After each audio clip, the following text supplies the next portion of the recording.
Alright, what's up YouTube? This is BoxingWave. Trying to get these middleweight videos out.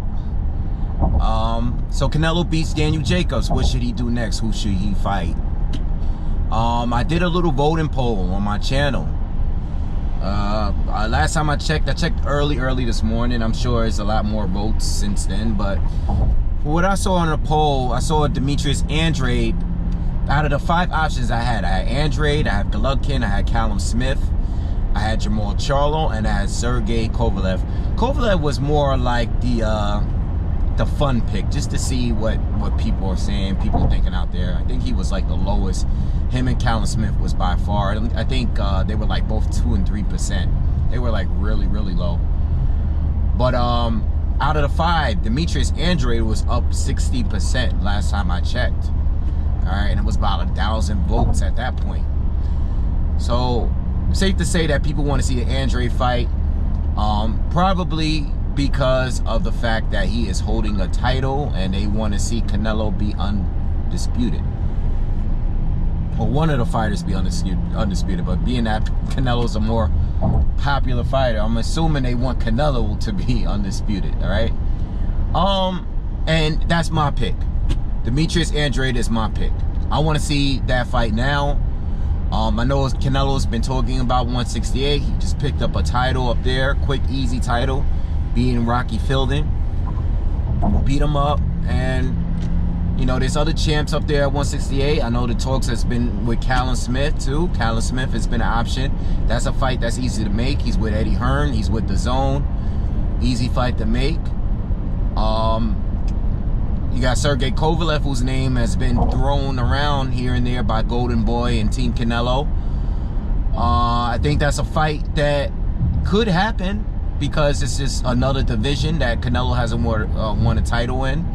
He's not going to go backwards and fight at 147. He has titles at 154, 160, 168, and 175 is the next one after that. And I believe that they are being honest, you know, because I think they believe they can beat Kovalev, and I don't blame them for beating it, feeling that way, you know, because even though Kovalev came back and won a fight against Alvarez, he revenged that loss.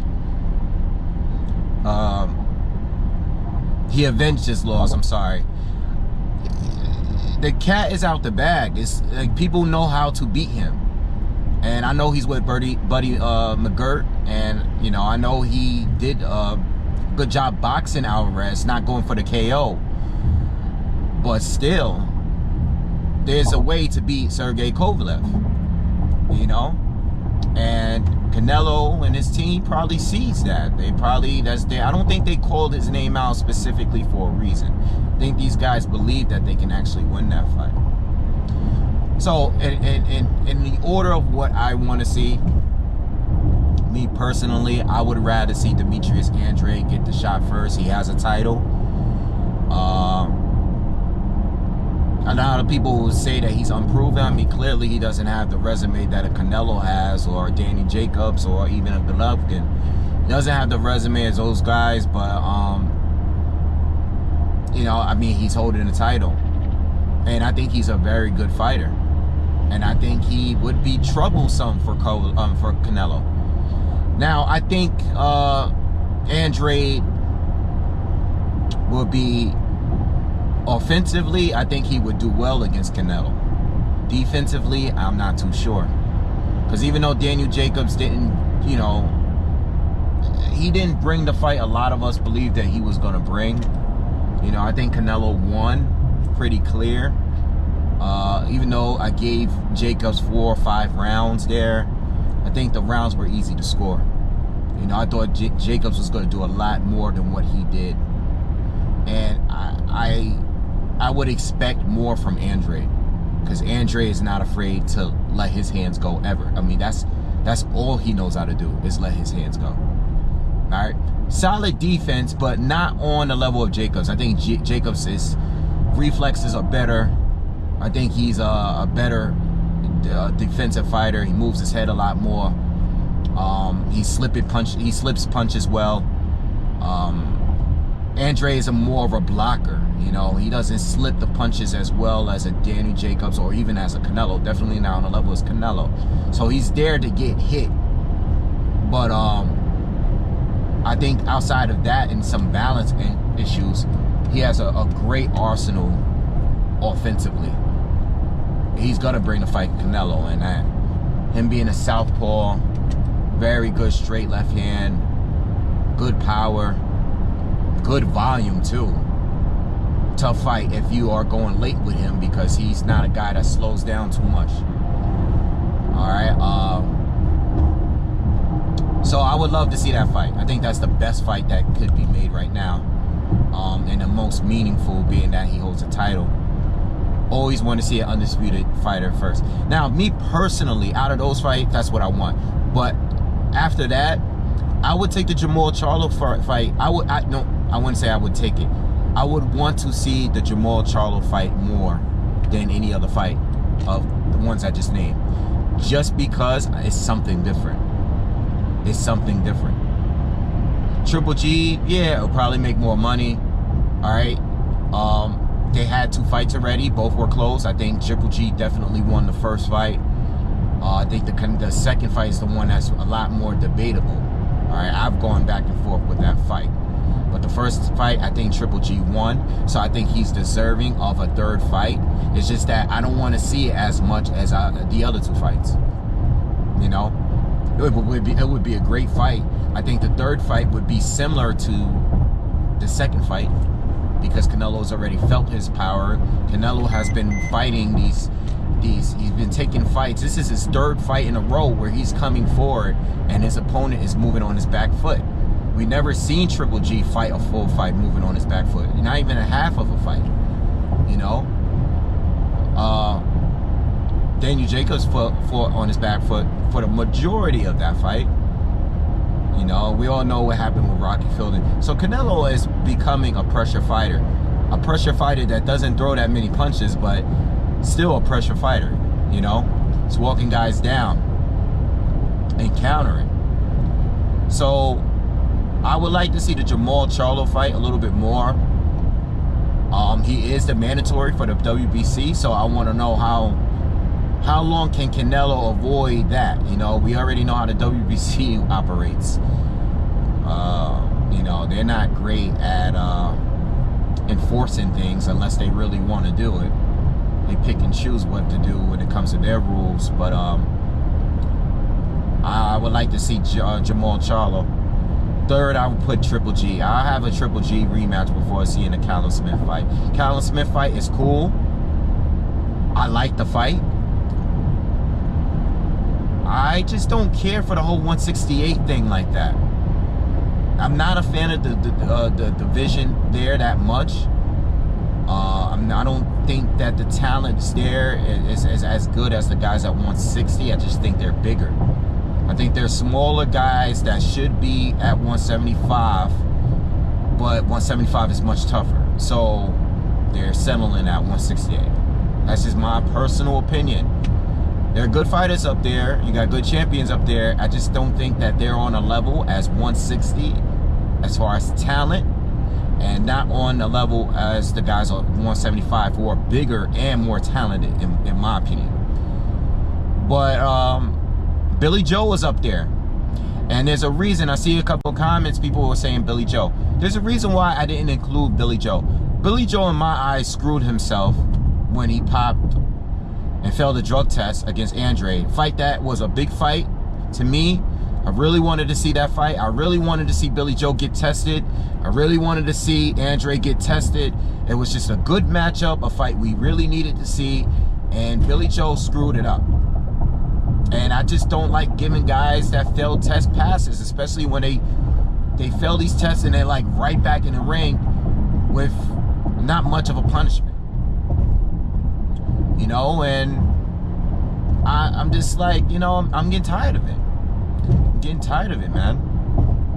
It's very annoying, it's inconvenient, and it messes up careers. It slows down careers because you're screwing your opponent, because now he's forced to fighting someone that has to replace you, and you're screwing yourself, because I want to see how good Billy Joe is. This is a guy that, while he was at 160 before all these other guys from 154 came up, and when he was at 160 and when he beat Eubank, and even before he beat Eubank, I said that this guy is one of the best fighters up there. Outside of Golovkin, I thought he was the best at that time. I thought he was better than Peter Quillin. You know, I thought he was better than Sergio Martinez and Julio Cesar Chavez Jr. and some of these other guys. I predicted him to beat Eubank. But he's had his fights. After he beat Eubank, he had his fights that were questionable. He didn't look that great in certain fights. So when he beat Lemieux, I was like, okay, now he's back in a full discussion. What if he were to fight Canelo? And we don't know, because he failed the drug test, got suspended, moved up to 168, and I believe he's fighting for a title at 168. Correct me if I'm wrong in the comment. Didn't search. I should have searched, but I'm in the car. I'm just talking, you know, off the top. He has a fight coming up, and you know, that's the reason why I didn't bring him up, man. But if we're talking about Canelo and a fighter that has a good potential, if Billy Joe's on his A game, I think he has a very good chance of beating Canelo, because that is one fighter at 160, and even at 168 is without a doubt faster than Canelo, and a very good counter puncher as well. I would love to see that fight. Very, very low. I think that's a very, very intriguing fight, without a doubt. If anybody has a good chance of outboxing Canelo, I think Billy Joe Saunders has a good shot at doing it. I'm not sure if he would, because I know he has conditioning issues, so does Canelo. But when I see Saunders fight, they're very similar in a lot of ways. They're both very fast. They're very good counter punchers. They, you know, I think Canelo is definitely is more well-rounded. He has a better inside game, a better body puncher. He's one of the best body punchers out there, Canelo. Saunders is not on that level as far as body shots, but Canelo would have to work that body down, slow this guy down, take over the second half. But Billy Joe is quick, man. He's quicker than Canelo. I would love to see that fight, but like I said, I don't know. You know, I feel like Saunders kind of cheated us, so I'm a little salty about that, I'll admit. But hey, don't fail drug tests. It is what it is. All right, so that's how I feel. Kovalev, Callum Smith, nothing against Callum Smith. Like I said, I'm just not the 168 thing. I just want guys at 160 to do what they have to do. Callum Smith is a good opponent. He's a lot bigger than Canelo, and he's better than Rocky Fielding. Obviously, he destroyed him too quickly. Just as I don't know who won quicker, but Callum Smith is good. And I didn't expect Canelo to beat him, but before unifying in another division, I would rather him become undisputed in one and then do whatever he has in the other, you know. But he'll have mandatory obligations to take care of at 160 if he holds all 4 titles. But just to grab onto them, you don't have to defend them, you know. You've been in the ring with Triple G. You've been in the ring with Daniel Jacobs. If you are to beat Demetrius Andrade, like, there's not much left you can prove, you know. There's things you could do, like a fight a Charlo, but a Charlo, as much as I personally want to see it, that's not something that's going to do much with Canelo's career if he is to beat an Andrade and become an undisputed. I feel like Charlo and Andrade, as far as, I feel like they're on the same level. It's just that Andrade has a title at 160, you know? And that's another fight I still want to see. But I'll get into that in a different video.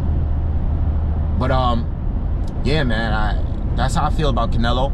And as far as Sergey Kovalev, I think the fight, like I said earlier in this video, I think the fight is realistic, because I think those guys believe that Canelo can actually beat him, especially with his body punching. You know,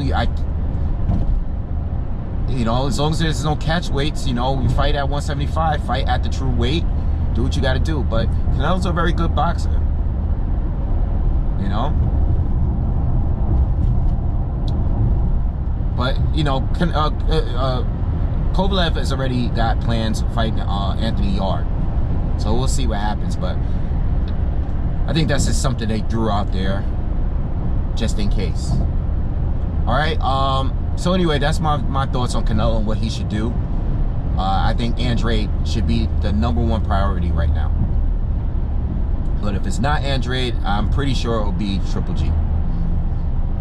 Unless the WBC wants to enforce that mandatory with Jamal Charlo. So I think those are the 3 options that may come up. But you never know. Canelo's pretty unpredictable. Sometimes it's hard to read him. So we'll see. Maybe he might mess around and just fight Callum Smith. Who knows? Callum Smith is coming to the U.S. to fight on the undercard of the Joshua Ruiz fight. All right? So I'll see you guys when I get back in the house. I'll probably do more stuff. Peace.